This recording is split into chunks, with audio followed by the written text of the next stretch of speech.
چلیے سمجھنے کی کوشش کرتے ہیں کہ سپروائزر اور مینیجر کے رولز میں کیا سملیرٹیز ہیں. کیا ہر سپروائزر مینیجر بھی ہو سکتا ہے اور ہر مینیجر سپروائزر بھی ہو سکتا ہے یا نہیں؟ ان میں کیا ڈفرینسز موجود ہیں اور کس طرح سے اگر ہم ان کے درمیان جو ڈفرینسز ہیں ان کی نیچر آف جاب میں اگر اس کو ہم اوور لک کریں یا کمپرومائز کریں تو کس طرح سے اس کا امپیکٹ اس آؤٹ کم پہ آ سکتا ہے جو کہ جس کے لیے کہ آرگنائزیشن پوری طرح سے سرگرم عمل ہوتی ہے یا جس کے لیے کوشش کر رہی ہوتی ہے. Supervisor is that member of the management team who has expert knowledge of the specific methods and techniques by which mission workers should be doing their work. تو سپروائزر ایک طرح سے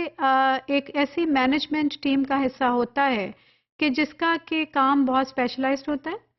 اور ان کا کام صرف یہ ہوتا ہے کہ انہوں نے اپنے انڈر جو مشن ورکرز ہیں یعنی وہ ورکرز جو کہ بہت فوکسڈ جن کا کہ اسکوپ آف ورک بہت فوکسڈ ہے اور بہت زیادہ نیرو ہے ایک طرح سے بہت ایک براڈ اسپیکٹرم کے ساتھ براڈر ویژن کے ایک اسکوپ آف ورک کے ساتھ وہ کام نہیں کرتے ہیں بلکہ ان کا انتہائی اسپیشلائزڈ اور فوکسڈ قسم کی اپروچ ہوتی ہے. اس کو مانیٹر کرنا اس کو اگر آپ نے نارمیٹیو سپرویژن کرنی ہے فارمیٹیو کرنی ہے یا سپورٹ پرووائڈ کرنا ہے کس طرح کی آپ کو سپرویژن ریکوائرڈ ہے according to the job description of the mission worker اس کے ساتھ اس کی انوالومنٹ ہونا سپروائزرز کا رول ہے. اگرچہ وہ ایک بگر مینجمنٹ ٹیم کا حصہ تو ہو سکتے ہیں لیکن ان کا کام انتہائی اسپیشلائزڈ ہوتا ہے. وہ سارا وقت پرائرٹی سیٹنگ میں یا ڈیسیژن میکنگ میں یا پالیسی میکنگ میں مینٹورنگ اور کوچنگ میں اس طرح سے انوالو نہیں ہوتے جتنا ہر ٹیم ممبر کے ساتھ نہیں ہوتے بلکہ وہ اپنے اسپیشلائزڈ ایریا کے حساب سے اس اسپیسیفک ٹیم ممبر کے ساتھ ہی کام کر رہے ہوتے ہیں یا ممبرز کے ساتھ کام کر رہے ہوتے ہیں کہ جو کہ مشن ورکرز کے زمرے میں آتے ہیں. As such, supervisors do not have the same kind of work as managers do. They have different kind of work. And what is that main difference? That supervisor is concerned with getting the work done today.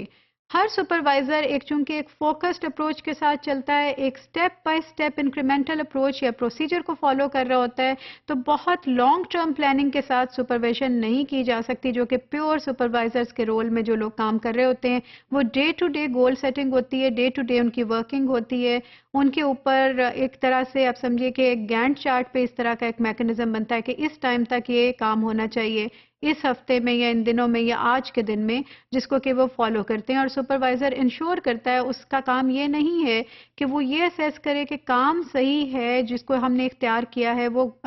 فیصلہ صحیح ہے یا نہیں اس کو assess کرنا اس کا کام نہیں ہوتا. اس کا کام صرف یہ ہوتا ہے کہ جو بھی فیصلہ ہو گیا ہے جو بھی آبجیکٹیو سیٹ ہو گیا ہے اس کو اچیو کرنا اس کو اکمپلش کرنا وہ اپنی نگرانی سے پاسبل بنائے. جبکہ managers should be involved with resource management, anticipating the needs for tomorrow's work and planning for tomorrow. So جو فیوچر کی پلان بناتے ہیں وہ مینجمنٹ ٹیم ہے جو ڈیلی امپلیمنٹیشن کروا رہے ہیں اور پلاننگ کر رہے ہیں وہ اور سپرویژن کر رہے ہیں وہ سپروائزرز ہیں. Organizations does not perform as a team. جب یہ دونوں رولز کو ہم اگر میس اپ کر دیں کنفیوز کر دیں تو اس میں ٹیم ورک کا کانسیپٹ ختم ہو جاتا ہے. ہر کوئی ایک اسٹیٹ آف فیئر میں بھی چلا جاتا ہے ہر کوئی اپنے آپ کی اتھارٹی منوانے کی ریس میں بھی لگ جاتا ہے اور بہت زیادہ نیگیٹو کلچر آرگنائزیشن میں